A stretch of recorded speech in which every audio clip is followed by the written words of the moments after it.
welcome back to Academic Platform. I am Megha Tiwari.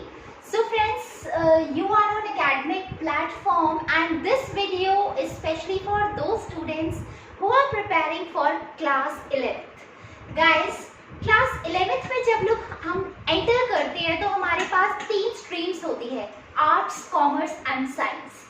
So natural है कि जो भी स्टूडेंट्स अभी 11th में आए हैं उनके लिए सब्जेक्ट बिल्कुल न्यू है, चाहे वो बिजनेस स्टडीज़ का हो, चाहे अकाउंटेंसी का हो, बिकॉज सब लोगों के जो ड्रीम्स होते हैं, गोल्स होते हैं इस चीज़ को लेकर कि हमें आगे जाके कौन सा सब्जेक्ट चूज़ करना है, कौन सी स्ट्रीम चूज़ करनी है, ये बहुत ज़्यादा अलग होता है. ये आपका अपना एक पॉइंट ऑफ व्यू होता है कि आप कौन सा सब्जेक्ट ऑप्ट कर रहे हो और किस पर्पस के लिए ऑप्ट कर रहे हो. सो फ्रेंड्स, आज की हम वीडियो में बात करने वाले हैं बिजनेस स्टडीज को लेकर.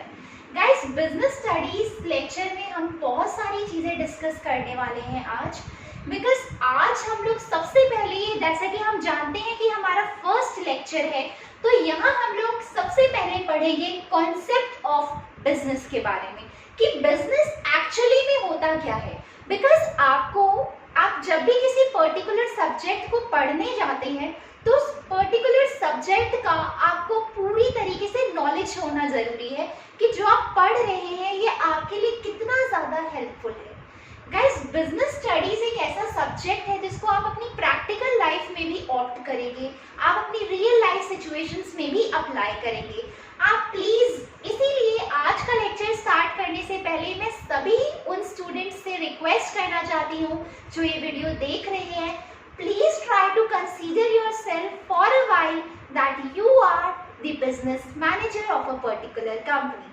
गाइस, आप लोग स्टूडेंट्स नहीं हैं, थोड़ी देर के लिए ये अपने आप को कंसीडर करिए कि आप एक बिजनेस मैनेजर हैं, तो आप चीज़ों को कैसे हैंडल करेंगे. आप किसी पर्टिकुलर कंपनी को, चाहे वो बिजनेस स्मॉल स्केल पे हो, मीडियम स्केल पे हो या लार्ज स्केल पे हो, आप उसको किस तरह से हैंडल करेंगे. सो फ्रेंड्स, सबसे पहले हम लोग बात करने वाले हैं आज के लेक्चर में कि कॉन्सेप्ट क्या होता है बिजनेस का. What is the meaning of business, what is the concept of business. Guys, business जो है it is derived from the word busy. Guys, business को बिजी वर्ड से डिराइव किया गया है एंड बिजी का मतलब होता है कि आप किसी पर्टिकुलर एक ऐसी जगह पे खुद को बिजी रख रहे हो जहां से करके आपको अल्टीमेटली प्रॉफिट होगा. Yes, business means to earn profits, कि प्रॉफिट्स को कैसे अर्न किया जाए, that is called business. Guys, business basically derive किया गया है बिजी के वर्ड से. It is derived from the word busy and it means being busy. Try to being yourself busy in an economic activity. अब please आप लोग ध्यान रखिएगा कि इकोनॉमिक एक्टिविटी क्या होती है, पर इसके पहले हम लोग ये समझेंगे कि गाइस, बिजनेस का मतलब होता है कि किसी भी एक ऐसी एक्टिविटी के अंदर एंगेज रहना जहां से आपको प्रॉफिट हो रहा है. सपोज मान लीजिए एक प्रोडक्शन मैनेजर है. प्रोडक्शन मैनेजर का जो काम होता है वो गुड्स को, सर्विसेज को प्रोड्यूस करना होता है. सपोज मान लो आप ये मार्कर प्रोड्यूस कर रहे हैं. अगर ये मार्कर प्रोड्यूस करना भी आपका एक बिजनेस है. Why? Because you are producing this marker in order to earn profits. Suppose मान लीजिए कि एक टीचर है, एक टीचर अगर स्कूल में स्टूडेंट्स को पढ़ा रही है या कोचिंग क्लासेस में स्टूडेंट्स को पढ़ा रही है, तो वो भी कहीं ना कहीं एक बिजनेस से जुड़ी हुई है. व्हाई? बिकॉज वहाँ से उनको प्रॉफिट हो रहा है. पर अगर हम बात करें कि सपोज मान लो कि अगर आपके पेरेंट्स खुद आपको घर में पढ़ा रहे हैं, that is not a business, क्योंकि वो सिर्फ सेल्फ सेटिस्फेक्शन के लिए हो रहा है. सिमिलरली रेस्टोरेंट्स के अंदर जो आप जा रहे हैं, वहाँ की सर्विसेज ले रहे हैं, वहाँ का फूड ऑप्ट कर रहे हैं, कंज्यूम कर रहे हैं, ये भी एक तरीके की इकोनॉमिक एक्टिविटी है. इकोनॉमिक एक्टिविटी का मतलब वो एक्टिविटीज जहाँ जो करने से आपको प्रॉफिट मिलता है. ठीक है, तो सिमिलरली अगर आप घर के अंदर कुकिंग कर रहे हैं तो वो नॉन इकोनॉमिक एक्टिविटी होता है, बिकॉज ये आप सेल्फ सेटिस्फेक्शन के लिए करते हैं, इसमें कोई प्रॉफिट नहीं जुड़ा होता है. तो गाइस, सिमिलरली बिजनेस का मतलब होता है बिजी रहना, किसी ऐसे काम में बिजी रहना जहां पे बिजी रहकर आपको वहां से प्रॉफिट हो रहा हो, this is called business. Guys, अब बारी आती है कि एक्टिविटीज हमारी दो तरह की होती है। ये सब कुछ आपके चैप्टर 1 के अंदर कवर हो रहा है, ये सारे कॉन्सेप्ट्स आपके चैप्टर 1 के अंदर कवर हो रहे हैं। गाइस, इसके बाद हमारी बात आती है इकोनॉमिक एक्टिविटीज की, कि इकोनॉमिक एक्टिविटी किसे कहते हैं। एनी काइंड ऑफ एक्टिविटी जहाँ पे आप बिजी हो, वहां पे बिजी रहकर आपको वहां से प्रॉफिट हो रहा है, this is called economic activity. जैसे प्रोडक्शन मैनेजर जो है वो गुड्स एंड सर्विसेज प्रोड्यूस कर रहे हैं, जो हमारे रिटेलर्स होते हैं, जो आपके घर के आसपास की शॉप्स होती है जहां से आप रेगुलरली एज अ कंज्यूमर जाके सामान खरीदने जाते हो, they are also doing business. वो आपको सामान दे रहे हैं, आपको गुड्स दे रहे हैं, या अब सपोज मान लीजिए आप कोचिंग सेंटर्स में पढ़ रहे हैं या स्कूल में पढ़ रहे हैं, तो आपकी टीचर्स आपको सर्विसेज दे रही है और आप उनको फीस दे रहे हैं। तो दिस मीन्स कि ये सब क्या है, this is all part of business, कि जहां हम गुड्स को अगर किसी को प्रोड्यूस कर रहे हैं या सर्विसेज अगर आप रेंडर कर रहे हैं और आप उसको अवेल कर रहे हैं, तो वहां पर आपको प्रॉफिट हो रहा है। तो एनी काइंड ऑफ एक्टिविटी, कोई भी ऐसी एक्टिविटीज फ्रेंड जहां से आपको प्रॉफिट हो रहा है, तो वो हमारी इकोनॉमिक एक्टिविटी होती है। And similarly non economic activities के अंदर प्रॉफिट का कोई रोल नहीं होता, प्रॉफिट का कोई भी रोल नहीं होता।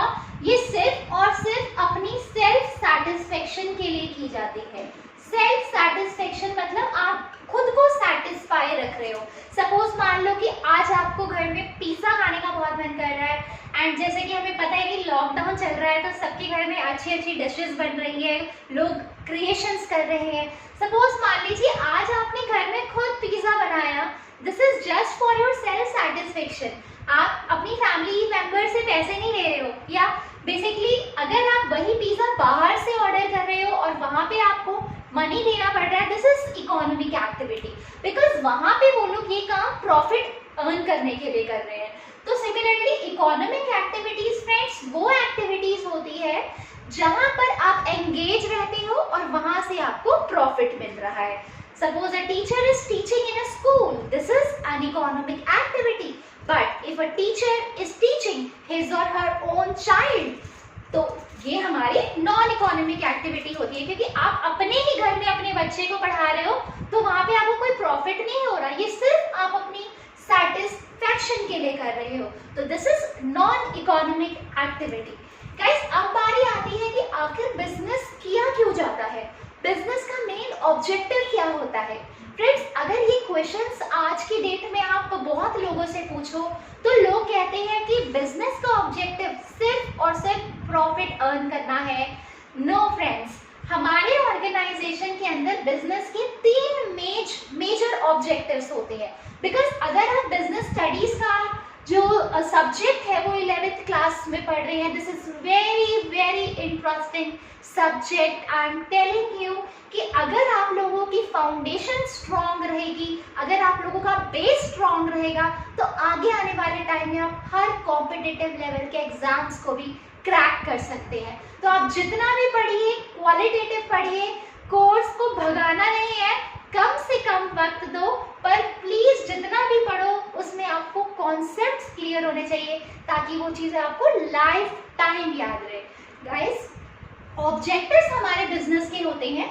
सबसे पहले हम बात करेंगे इकोनॉमिक ऑब्जेक्टिव। इकोनॉमिक ऑब्जेक्टिव्स को हम ऑर्गेनाइजेशनल ऑब्जेक्टिव भी कहते हैं। गाइस, इसमें बारी आती है प्रॉफिट, सर्वाइवल और ग्रोथ की। सबसे पहले हम इन टर्म्स को समझेंगे कि ये क्या है। ऑर्गेनाइजेशनल ऑब्जेक्टिव का मतलब होता है कि सपोज मान लीजिए कि आप एक बिजनेस मैनेजर हो, आपने एक कंपनी स्टार्ट की है, नो मैटर्स कि आपने वो कंपनी स्मॉल स्केल में स्टार्ट की है, मीडियम स्केल में स्टार्ट की है या लार्ज स्केल पर स्टार्ट की है। तो सबसे पहला जो आपका मेजर ऑब्जेक्टिव होगा बिजनेस करते हुए, कि मुझे सबसे पहले प्रॉफिट अर्न करना है। प्रॉफिट अब आप कैसे अर्न करोगे, जब आप अच्छी से अच्छी प्रोडक्शन करोगे, क्वालिटी लेकर आओगे अपने बिजनेस के अंदर, जो भी काम करोगे बिल्कुल क्वालिटी ओरिएंटेड होगा, तो उससे क्या होगा, consumers will prefer your goods, consumers आपके प्रोडक्ट्स को प्रेफर करेंगे। तो इससे क्या होगा, आपके प्रोडक्ट्स मार्केट के अंदर ज्यादा से ज्यादा बिकने शुरू होंगे एंड इसी वजह से आपकी कंपनी को प्रॉफिट होगा, बिकॉज बिजनेस का जो सोल ऑब्जेक्टिव होता है दैट इज प्रॉफिट अर्न करना। तो जब आप प्रॉफिट अर्न करोगे, जब आप प्रॉफिट अर्न करोगे तो इससे क्या होगा, इससे आपकी जो कंपनी है वो लॉन्ग रन तक, एक लंबे समय तक कॉम्पिटिटिव मार्केट के अंदर सरवाइव करेगी। Survival is very necessary guys. जैसे जैसे प्रॉफिट बढ़ता रहेगा कंपनी का, पिछले साल आपको करीब 10,000 का प्रॉफिट हुआ, आगे आने वाले साल में 20, 30, 40, 50, देन 1 लाख का आपको प्रॉफिट हुआ।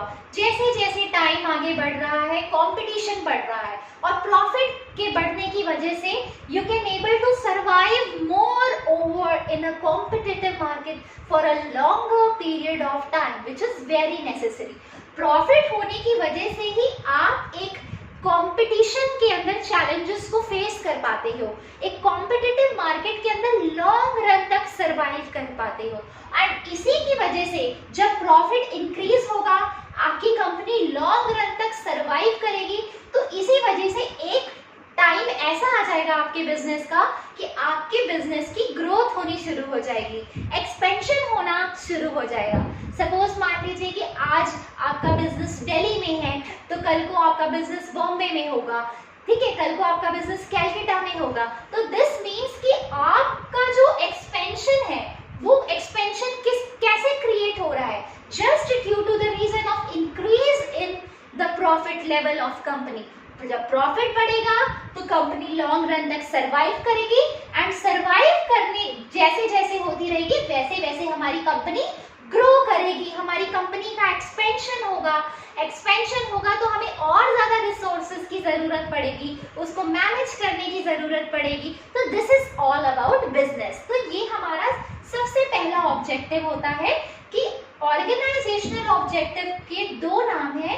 ऑर्गेनाइजेशनल ऑब्जेक्टिव को आप इकोनॉमिकल ऑब्जेक्टिव भी कह सकते हो एंड इसमें हम लोग फोकस करते हैं अर्निंग प्रॉफिट्स, कॉम्पिटिटिव मार्केट के अंदर सरवाइव करना एंड साथ के साथ हमें अपनी कंपनी की ग्रोथ पे ध्यान देना होता है। सिमिलरली फ्रेंड्स, अगर जो भी कंपनी, आप ध्यान से सुनिएगा, जो भी कंपनी अगर सिर्फ और सिर्फ इस चीज के ऊपर फोकस करनी है कि हाँ हमें प्रॉफिट इंक्रीज करना है, कॉम्पिटिटिव मार्केट के अंदर सरवाइव करना है, ग्रो करना है, पर वो कहीं ना कहीं अपनी सोसाइटी को भूल जा रही है, वो ज्यादा देर तक कॉम्पिटिटिव मार्केट के अंदर सरवाइव नहीं कर पाती। कैसे गाइस, हमें इन तीनों ऑब्जेक्टिव्स को बैलेंस रख के चलना है। सपोज मान लीजिए, सपोज आप प्रॉफिट अर्न कर रहे हो, सरवाइव कर रहे हो, ग्रोथ कर रहे हो, पर साथ के साथ अपनी सोशल ऑब्जेक्टिव्स को फुलफिल नहीं कर रहे हो। सोशल ऑब्जेक्टिव्स को फुलफिल करने का मतलब होता है you are not providing good quality of goods to your customers। आप अपने कस्टमर्स को खराब तरीके का प्रोडक्ट दे रहे हो, एडल्ट्रेटेड प्रोडक्ट्स दे रहे हो, आप अपने कंज्यूमर्स को एक्सप्लॉइट कर रहे हो, उनकी ब्लैक मार्केटिंग कर रहे हो, आप उनको प्रोडक्ट जितना प्राइस का होना चाहिए उससे ज्यादा चार्ज कर रहे हो। You are trying to basically underestimate, you are trying to basically exploit your consumers. गलत तरीके के प्रोडक्ट्स देकर, ज्यादा रेंज के देकर आप अपने कंज्यूमर्स को कहीं ना कहीं बेसिकली एक्सप्लॉइट करने की कोशिश कर रहे हो। This is not good guys. अगर आपका बिजनेस प्रॉफिट, सर्वाइवल और ग्रो करके इकोनॉमिक ऑब्जेक्टिव को अचीव कर रहा है तो साथ के साथ अगर आप एक बिजनेसमैन हो तो आपकी जिम्मेदारी अपने कस्टमर्स पर भी होती है, आपकी बिजनेस, आपकी जो रिस्पॉन्सिबिलिटी है वो पूरी सोसाइटी की तरफ भी होती है कि अपना ध्यान सोसाइटी की तरफ रखिए, सोशल वेलफेयर करिए, लोगों के बारे में भी सोचिए, सोशल ऑब्जेक्टिव्स को फुलफिल करिए, अपने कंज्यूमर्स को अच्छी क्वालिटी के गुड्स दीजिए, सर्विसेज दीजिए ताकि आपके कस्टमर्स पूरी तरह से आपके बिजनेस से हैप्पी रहें, सैटिस्फाइड रहें। तो this is all about social objective, मतलब doing something for the society at large. मतलब कुछ ऐसा करना सोसाइटी के लिए ताकि वेलफेयर उनका बढ़े, वेलफेयर के बारे में आप ज्यादा से ज्यादा सोचो। And guys, last point is personal objective. Friends, personal होता है वो एम्प्लॉयज के ऊपर होता है। सपोज मान लीजिए आप एक बिजनेस मैनेजर है, क्योंकि क्लास स्टार्ट होने से पहले ही, इस लेक्चर के स्टार्ट होने से पहले ही मैंने आप सब लोगों को बताया था कि आप ये मत सोचिए कि आप एक स्टूडेंट हैं, आप ये सोचिए, consider yourself that you are the business manager of a particular company.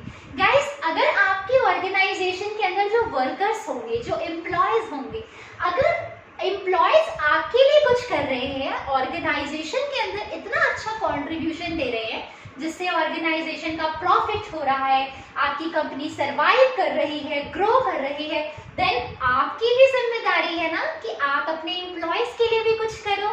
तो this is called personal objective. जब आप अपने एम्प्लॉयज को टाइम पे सैलरी प्रोवाइड करते हैं, उनको हर तरीके से कंपनी से रिलेटेड बेनिफिट्स प्रोवाइड करते हैं, ताकि उनको ऐसा फील हो कि वो जिस कंपनी में काम कर रहे हैं उनकी जॉब सेफ है, सिक्योर है, तो this is the sign, this is the quality of a good business manager. तो गाइस, यहाँ पर हम लोग क्या करते हैं, पर्सनल ऑब्जेक्टिव्स में हम लोग एम्प्लॉयज के पॉइंट ऑफ व्यू से सोचते हैं कि एम्प्लॉयज को टाइम पर सैलरी दी जाए, उनको हर तरीके से बेनिफिट्स दिए जाए, ताकि वो पूरी तरह से एक ऑर्गेनाइजेशन के अंदर खुद को सेफ और सिक्योर फील करे। This is very important in business organization because employees are the real assets of your company. And assets का मतलब होता है गाइस कि जो आपको लॉन्ग रन तक बेनिफिट देते हैं। एसेट्स का मतलब होता है कुछ ऐसी चीज, सपोज मान लीजिए कि एक टेबल है, ये भी हमारा एक एसेट है। अगर हम बेड यूज करने हैं, फर्नीचर यूज कर रहे हैं, तो ये सब क्या होते हैं, जो हमारा ये घर है, ये हमारा भी एसेट है। ये सब क्या है, जो आपको लॉन्ग रन तक बेनिफिट देता है। सिमिलरली जो एम्प्लॉयज होते हैं, एम्प्लॉयज जो होते हैं हमारी कंपनी के रियल एसेट्स होते हैं, वो जो आपको लॉन्ग रन तक बेनिफिट्स होते हैं, और उन्हीं की वजह से आपकी कंपनी के प्रॉफिट्स इंक्रीज होते हैं, कंपनी लॉन्ग रन तक सरवाइव कर पाती है, ग्रो कर पाती है। तो यहाँ आप लोगों की भी जिम्मेदारी बनती है कि ऑर्गेनाइजेशनल ऑब्जेक्टिव्स के साथ साथ सोसाइटी के वेलफेयर के बारे में भी सोचिए, ताकि सोशल ऑब्जेक्टिव्स पूरी तरह से फुलफिल हो, एंड साथ के साथ पर्सनल ऑब्जेक्टिव्स के बारे में भी सोचिए, जहाँ पे एम्प्लॉयज को बिल्कुल हमें फोकस करना पड़ता है कि एम्प्लॉयज को टाइम पे सैलरी मिले, टाइम पे हर तरह के बेनिफिट्स मिले। This is very necessary. So guys, I hope आपको ये सारे कॉन्सेप्ट्स अच्छे से क्लियर हुए होंगे, बिकॉज आज के लेक्चर में हमने पूरा कॉन्सेप्ट डिस्कस किया बिजनेस का, कि बिजनेस क्या होता है, what is the meaning of business, business क्यों ज़रूरी है। यहाँ हमने बात की एक्टिविटीज़ के बारे में कि इकोनॉमिक एक्टिविटीज़ कौन सी होती है, नॉन इकोनॉमिक एक्टिविटीज़ कौन सी होती है, एंड साथ ही साथ हमने ऑब्जेक्टिव्स भी डिस्कस किए बिजनेस के, कि 3 तरह के ऑब्जेक्टिव्स होते हैं, organizational, social and personal. So friends, at this note, I am going to end the first lecture of class 12 students business studies. I hope आपको ये बहुत अच्छे से समझ में आया होगा, और अगर आपको मेरी वीडियो अच्छी लगी तो प्लीज आप अपने फ्रेंड्स ग्रुप में ज़्यादा से ज़्यादा शेयर करें, रिकमेंड करें, and press the bell icon for subscribing my channel. Thank you so much.